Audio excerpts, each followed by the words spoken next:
What a gorgeous morning we've got. Beautiful day. We've got to stay away from the channel because there's a bit of weed and rubbish in the channel. And if we come over here, you can actually see it. That's what we've got to watch.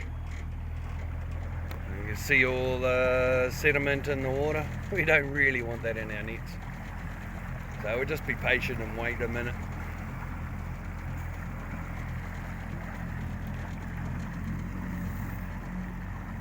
A lot of sticks.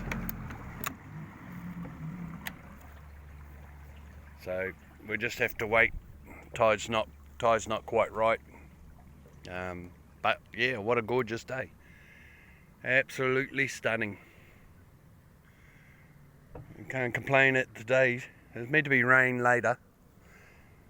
If you look up in the clouds there, you'll see the puffy clouds. That could be a sign that rain's on its way.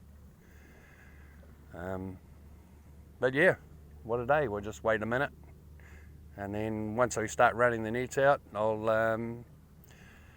do a video of that.